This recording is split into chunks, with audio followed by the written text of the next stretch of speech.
Masia ten algo moi especial que nos conecta coa nosa infancia, con esa maneira de sorprendernos, de mirar o mundo con outros ollos e tamén de crer no imposible. Diso vamos falar a partir de agora, porque temos con nos nos nosos estudos a Eloi Fernández, picheleiro, mago, que vai asumir a nova etapa do Museo da Masia, porque o 20 de novembro abre aquí as súas portas en Santiago de Compostela, na Praza de San Miguel dos Agros, o Museo da Masia de Galicia, onde antes estaba o Museo Quico Pastur. Vamos falar con Eloi de Masia. Benvido, Eloi. Moitas gracias, Sara. Que tal, como estamos? Todo ben, con ganas, con moitas cousas aí para os preparativos, pero contento de arrancar por fin este proxecto. Bueno, que xa está aí a apertura, non? O día 20, a semana que ven. A semana que ven, sí. Aí estamos xa para reabrir, porque como ben dicías, este proxecto parte dunha continuidade co Museo de Masia de aquí que abriu Quico Pastur, que foi o meu mentor durante moitos anos e que me ofreceu pois tomar as rendas deste proxecto nesta nova etapa que manterá un pouco a esencia, pero tamén poñendo foco máis pois na magia galega, nos magos galegos intentando pois renovar pouquiño a pouco a actividade, o espacio expositivo e demais cousas. Bueno, agora falaremos desta nova etapa, pero antes a min gustaríame coñecer como comezaches no mundo da magia. Pois eu, a magia foi algo que sempre me chamou a atención desde rapaz, pero sempre hai este punto que a magia, hai algunhas escolas, cada vez é un sector que vai crecendo máis, pero non é tan fácil como pois, che gusta a guitarra e vas ao conservatorio, non? Ou a unha escola de música.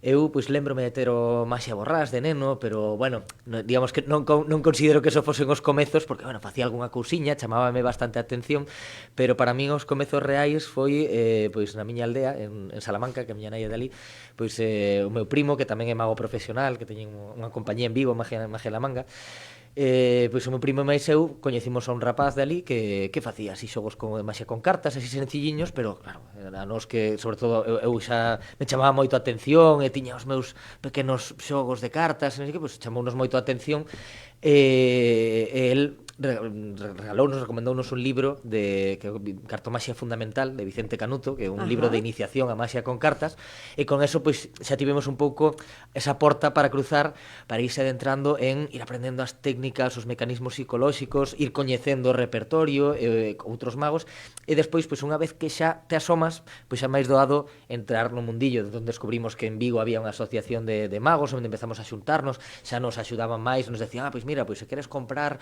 barallas ou cousas ou trebellos, pois tes esta tenda ou tes isto que entón xa te van orientando a como buscar actuacións e demais. E bueno, un mundiño como moi gremial, no que pois eso pouquiño a pouco xa te vas metendo e vas descubrindo. E logo pois eu a miña profesión actual, ainda que me dedico a magia, como nunca me dediquei profesionalmente de gañarme a vida, eu son xestor cultural, entón nos últimos anos eu sobre todo me dediquei a música, pero nos últimos anos empecé a volcarme máis no sector da magia desde dentro, non? Desde a produción de festivais, de circuitos, de distribución de espectáculos, e bueno, pois foi así como tamén me fui metiendo no sector a nivel profesional, pero desde a parte de atrás, desde a porta traseira. Eloi, goza de boa saúde a masia aquí en Galicia? Sí, a verdade é que é moi boa. Bueno, eu sempre comparo, que eu fixen, de feito, un estudo como parte do meu TFM, cando fixen o máster de xestión cultural, que era sobre a magia española, non? A magia española, a magia en España.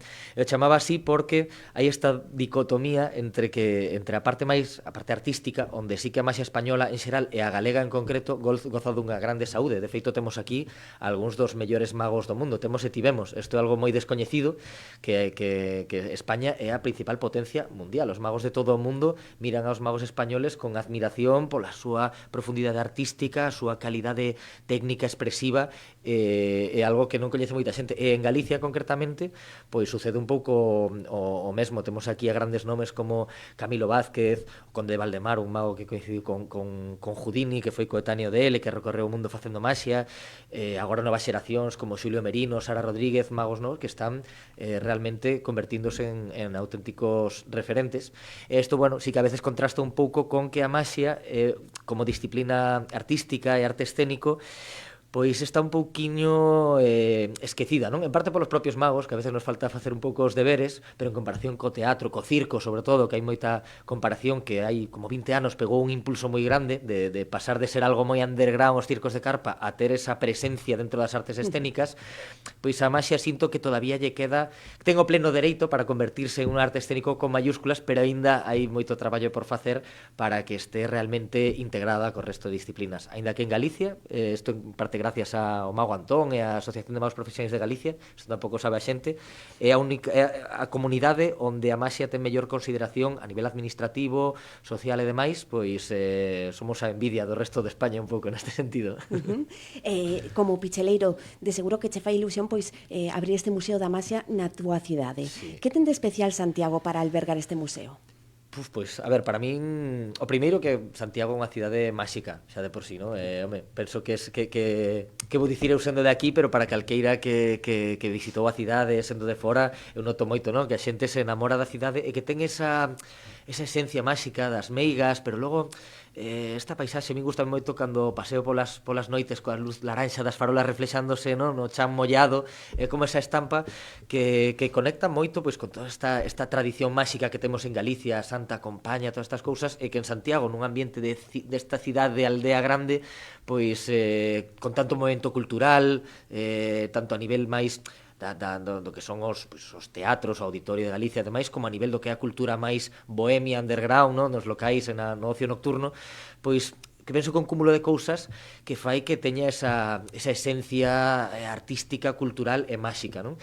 Para min en concreto, pois claro, xa cando abriu Kiko o museo, pois foi unha ilusión enorme, porque este tipo de proxectos visibilizan a maxia, que é algo moi necesario, fan que xurdan máis magos en torno a ese proxecto, convírtese de algún xeito nun centro neurálxico, non que actúa a maxia. Encima, eu vivín toda a vida aí tamén na Algalia de arriba, co cal son veciño de ao lado, entón, pois agora poder coller as riendas deste proxecto que eu vin nacer e da man dunha persoa que, como digo, pois foi o meu mentor cando xa me metí máis en serio na maxia, aprendí moitísimo del, pois poder agora asumir esta nova etapa e darlle o meu toque, digamos, pois é unha gran ledicia pois, a intención é precisamente utilizar este espazo como porta para abrir a maxia á cidade de Compostela e a Galicia en xeral. Que atoparemos nesta nova etapa do museo, neste Museo da Maxia de Galicia? Pois, bueno, primeiro hai un montón de curiosidades, non? De pezas históricas, como é, bueno, para min unha das máis chamativas é o tanque, este acuario que hai enorme que se ve desde fora dos escaparates, que pertenceu ao Mago Antón, que é pois un das grandes lendas vivas da maxia galega, e que ten toda unha historia, unha narrativa, porque pois semella que había como unha maldición no acuario, porque o Mago Antón tivo varios accidentes repartidos casualmente cada 10 anos, non? Que, bueno, pois no museo teremos aí un panel e unha serie de vídeos no proxecto onde contaremos un pouco todas as curiosidades e a historia detrás deste acuario. Logo tamén hai moitas pois ilusións interactivas, onde a xente pode pois xogar con elas eso, pois interactuar con puzzles, ilusións ópticas, xogos de maxia, un pouco de xeito libre, e poder xogar e vivir a maxia nas súas propias mans. E tamén, pois, todo isto vai articulado a través das visitas guiadas, non? Onde estarei eu e outros magos que son os encargados de contar esta historia, todas estas curiosidades, estes magos descoñecidos da maxia galega e da maxia mundial, e achegar un pouco ese mundo da maxia, pero tamén a través da propia maxia, utilizando a maxia en directo e os xogos de maxia, sobre todo maxia de preto, non? Que é algo que sucede aquí moi pretiño e que impacta moito, como ferramenta para conectar e que a xente pois se ilusione, se entretenga, e que tamén pois sexa outro xeito de contar todo isto. E logo, bueno, pois aparte desto haberá diferentes actividades, iniciaremos unha escola de maxia para todo o que queira aprender e iniciarse no mundo da maxia, para todas as idades, porque parece que isto é algo moi de nenos, pero en xeral aos adultos suele gustar incluso máis que aos nenos retomar esta volta á infancia. E nada, tamén pois está o museo como sede como che dicía antes, da Asociación de Maxia, que é un colectivo de magos, de aficionados profesionais que nos xuntamos para compartir, facer diferentes actividades, pois facemos reunións temáticas onde estudiamos un libro en concreto, unha temática, alguén que unha charla, unha conferencia, logo hai simplemente días que pois nos reunimos sen máis a compartir, ou chega un que, pois mira, pois descubrín esta idea, a ver se me comentades, a ver que se vos ocorre. Entón, esa parte da maxia que para min conecta moito. Teño un bo amigo, Jaime Figueroa, que di que a maxia é a última das bohemias, non? Entón ten ese punto como de principios do século XX, cando os artistas ou intelectuais se reunían nos cafés histórico-literarios, non? Era o punto onde se daba ese intercambio de ideas, ese crecemento artístico. E agora que vivimos nunha época onde as artes están máis institucionalizadas, a maxia ten esta parte boa que é moi gremial, non? Entón os magos nutrímonos moito do contacto entre nós e destas conversas que moitas veces se estenden hasta altas horas da madrugada, onde compartimos ideas, pensamos mil locuras, bueno, interesanos moito neste sentido promover pois esa parte tamén de afición á maxia, e que o museo sexa un punto de encontro onde se poidan facer desde cuestión máis informais a pois xornadas, conferencias, charlas, espectáculos, por suposto, que haberá diferentes magos de aquí e de fora. Bueno, pois que sexa un pouco un núcleo un centro neurálxico da maxia en Galicia. E que che gustaría que sintira pois cada visitante que entra polo museo? Que emocións, que sentimentos? Pois, home, a ver, a primeira quizáis sea máis evidente, non? Que é o asombro, non? O asombro que é a emoción intrínseca da maxia como disciplina artística. Eu penso que eso, vamos, está máis que garantizado, porque a maxia conecta, isto falaba moito Juan Tamariz, que ten esta faceta tamén de estudioso e filósofo, de que a maxia conecta con esa emoción de enfrentarnos ao que non coñecemos, ao imposible, que é algo moi primitivo do ser humano, non? Eu penso que calqueira persoa que veña vai salir abrallado, sorprendido, tanto pola maxia que vai ver como polas historias que vai descubrir, as curiosidades. E a mí o que me gustaría tamén, sobre todo para a xente de aquí, por suposto tamén para os visitantes de fora, non? Pero é o sair do museo sentindo, bueno, o que decían de non te acostarás en descubrir algo novo, non? Pois descubrir que realmente a maxia é, igual que outras disciplinas, un mundo apaixonante que ten un patrimonio, que ten un contido, un estudo, que temos os mellores magos do mundo aquí, pois que igual que te pode apasionar descubrir as historias de, pois eso, o que sei, de escritores ou de cineastas, pois que a maxia ten este punto aparte medio místico, non? Así como do secreto, que logo non é tan así, é algo que un mundo, xa digo, moi aberto e que é fácil achegarse para aprender, pero sí que a mí o que me gustaría é esta parte divulgativa, non? De que a maxia no inconsciente colectivo a xente poida telo na cabeza como unha disciplina artística máis, e sobre todo que descubran que é algo máis que simplemente sorprenderse ou asombrarse ou non entender, que non entendo como fan, non? Por suposto que eso é como o primeiro paso da experiencia máxica, pero temos a artistas en Galicia, en España e, bueno, no mundo inteiro que teñen propostas realmente onde te estás vendo un espectáculo que te está emocionando, que estás rindo, estás chorando incluso, estáche transmitindo emocións moi diversas. Eu penso que alguén que vai a ver vai ao cine non espera sinxelamente pois, pois a ver se hai un xiro de guión, non? Bueno, espera sorprenderse no sentido máis amplo da palabra, decir que por onde me vai levar esta película que vou ver, non? Que emocións me vai transmitir, e vai ser algo máis abstracto, máis serio, máis surrealista, máis como, non? Pois a maxia, eu penso que moitas veces temos ese prexuizo de, bueno, pois vaime sorprender sen máis, non?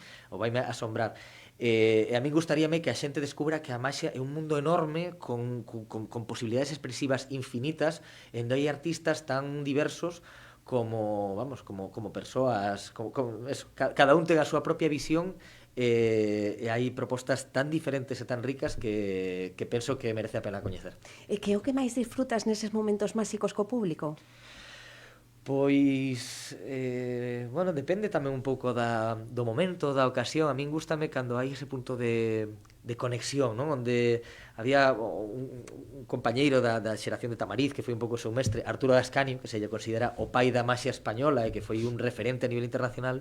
El falaba todo o seu pensamento e toda a estrutura de como el pensaba que se debía construir a maxia, fundamentábase nun piar que el chamaba a atmósfera máxica, que el decía que este ambiente de emoción e misterio que se produce cando o espectador xa non é que non entenda como se fai, senón que nin sequera sospeita que todo sucede como se fose maxia real, non? Entón, é algo que parece algo intangible que sucede no aire, non? E que de pronto hai unha conexión especial que sucede aí, que non se dá sempre, que a min pois é algo que me gusta, que sinta a xente. E logo tamén, pois quizá por esta faceta miña de xestor cultural e agora co tema do museo, eu sí que é verdad que na maxia que fago eu, digamos, non sei se diría que é divulgativa, pero sí que gústame empregar a propia maxia como ferramenta para falar da maxia, para chegala, non? Entón, eu, pois, como falábamos antes, a maxia é unha ferramenta de comunicación.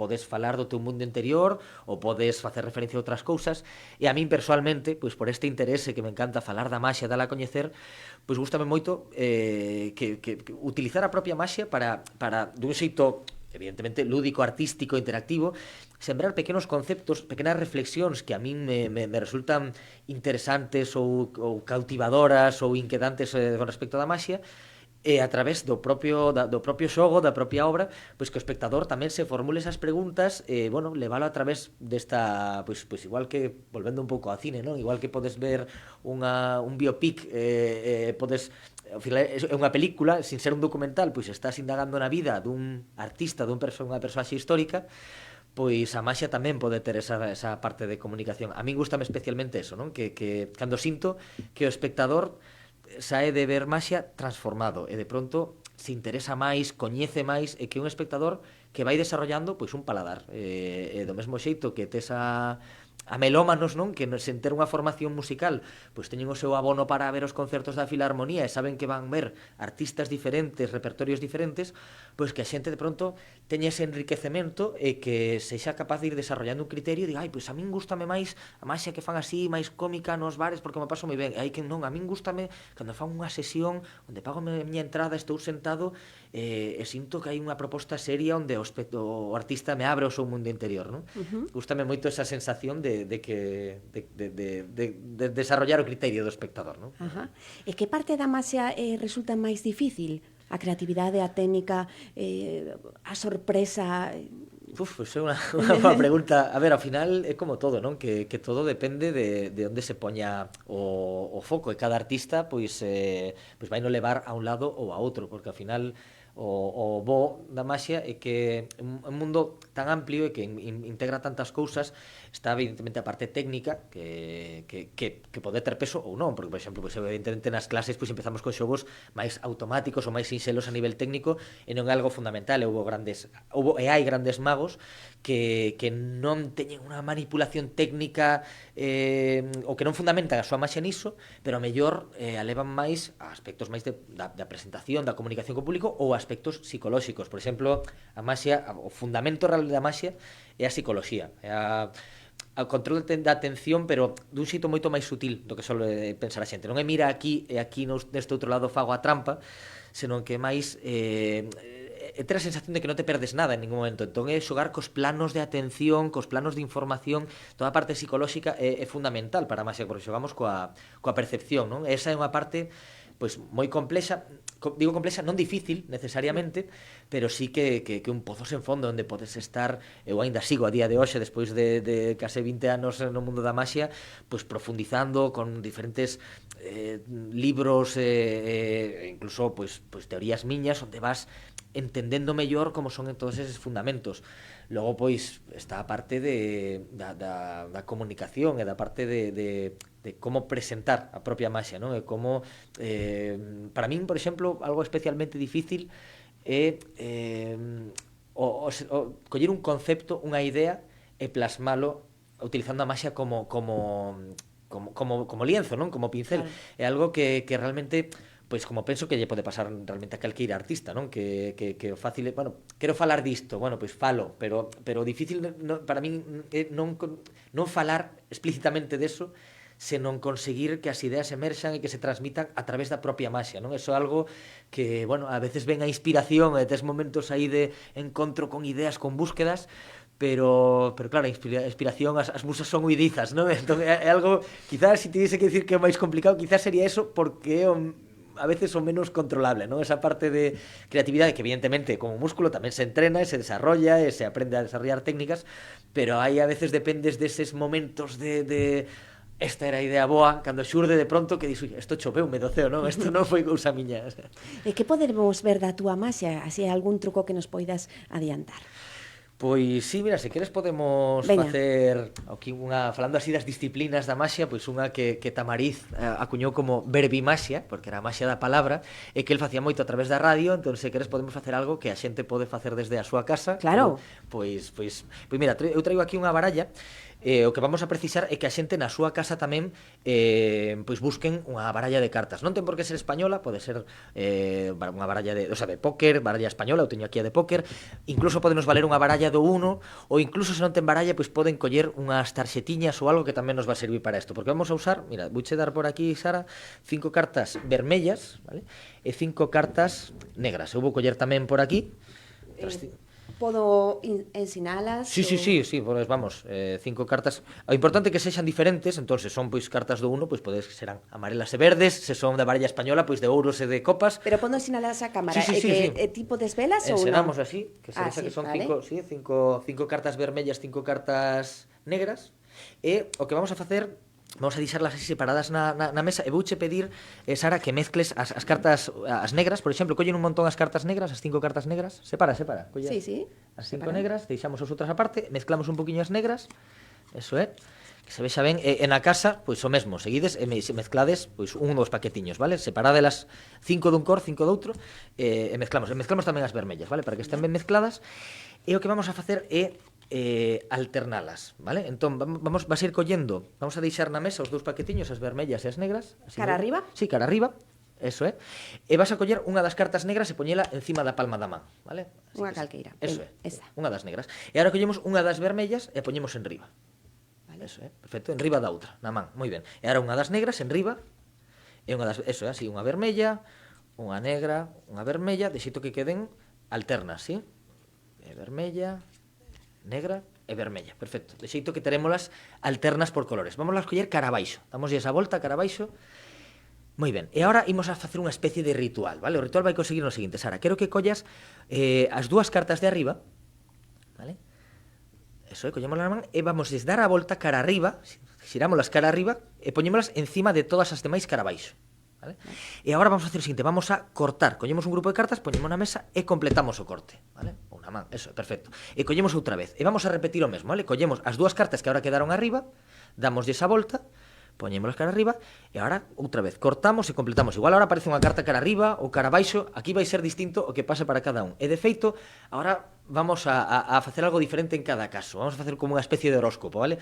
Os que naceron en xaneiro, febreiro ou marzo, van a coller as dúas cartas de arriba, ti cando en que mes? No mes de maio. No mes de maio, pois os que naceron no primeiro trimestre, en xaneiro, febreiro, marzo, isto vai por trimestres, como iba. Damos a volta as dúas primeiras.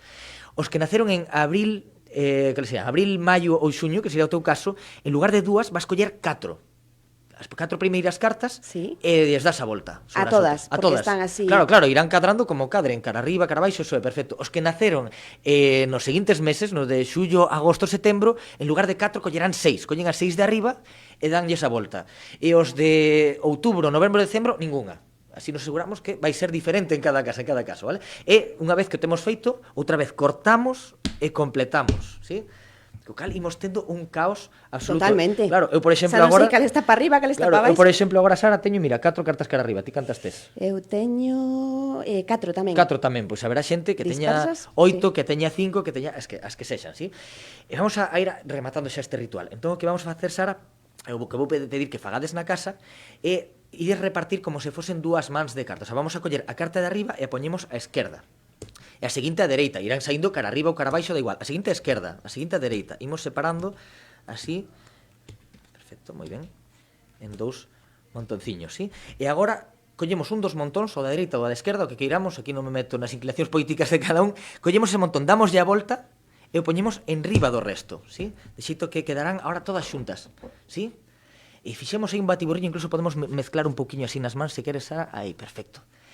Fantástico. E eu traía por aquí, creo que lle diches aí a volta esta que quedou aí, vamos a ver aí. Eu traía aí un sobre, olvideime, pero creo que teño de memoria, porque fíxate que teño unha predición que podría dicir de antes, pero como está a xente nas casas e eu non podo interactuar, eu creo que sí, creo que conseguimos facer todos o mesmo. Quero que contes comigo, porque creo que hai 5 cartas cara abaixo agora mesmo. 5 cartas. Entón vamos a buscar, e quero que vayas separando as cartas que están cara abaixo. Unha, dúas, tres, 4, 5, correcto. 5, podas separar aí, conta, a ver. Unha, dúas, 3, 4 e 5, as 3 seguidas. 4 e 5, perfecto. Pero ademais, a segunda parte da predicción non só eso, sino que despois de todas estas mezclas, despois de deixar cartas cara arriba e cara abaixo, o que conseguimos foi separar as cores, porque fíxate que as cartas que tes na man, se non me equivoco, son todas vermellas, e dalle a volta as que estaban cara abaixo en riba, que teñen que ser todas as cartas, absolutamente todas, de cor negro. E se na casa saiu, pois xa non comentades, espero que vivise desa maxia nas propias vosas mans tamén. Que fermoso, Eloi, que fermoso este momento de maxia a través das ondas, que de seguro pois que estarán gozando tamén os nosos ointes a través da 97.7 da frecuencia modulada, ou tamén, como esta entrevista queda grabada no noso Facebook e na nosa canle de YouTube, poden facelo na casa, cando queiran, e probar que efectivamente pois quedaron todas as cartas por cores ben separadiñas despois do batiburrillo que fixemos. Despois do batiburrillo, sí. Moi ben, pois moitísimas grazas, Eloi. Unha cousiña, os horarios de apertura deste Museo da Maxia que estará a partir do 20 de novembro, que é o próximo xoves. O próximo xoves, efectivamente, sí, pois por agora, porque agora no Nadal, que serán vacacións, pois seguramente ampliaremos os horarios, pero agora en novembro empezaremos abrindo os xoves e venres pola tarde. Estarán os horarios na páxina web, no propio museo e demais. Serán os xoves e os venres pola tarde, e os sábados e domingos estaremos mañán e tarde. Isto para as visitas guiadas. Logo, pois os espectáculos, as clases e demais, pois sí que se poden informar na páxina web para ir vendo a programación. Pero para as visitas haberá diferentes pases cada hora e media, xoves e venres pola tarde, sábados e domingos, mañán e tarde. E para terminar, Eloi, que desexo lanzarías para esta nova etapa do Museo da Maxia de Galicia? Pois eu sobre todo que, xa ves que vou todo o rato ao mismo lado, pero que isto sirva para impulsar a maxia en Compostela e a maxia en Galicia. A min, a maior ledicia para min sería que haxa máis actuacións, que haxa máis espectáculos, que haxa máis magos e magas compartindo as súas ilusións, e que xurdan diferentes proxectos. A min o que me gustaría sería que isto non se quedase solo no espazo do museo, senón que o museo saíse do propio museo, non? E que empece a haber máis bibliotecas de maxia, máis residencias artísticas onde os artistas poidan traballar os seus espectáculos, e que a maxia pois vaya conectándose co resto de artes escénicas e crecendo pouquiño a pouco e medrando, porque penso que ten o potencial e que merece moita pena, e que é algo que a xente pois debería poder disfrutar e compartir. Pois ali estaremos no Museo da Maxia de Galicia, na Praza de San Miguel dos Agros, a partir do 20 de novembro. Moitísimas grazas, Eloi Fernández, director deste museo. Graciñas por contaxiarnos este poder da ilusión. Moitas gracias. Graciñas.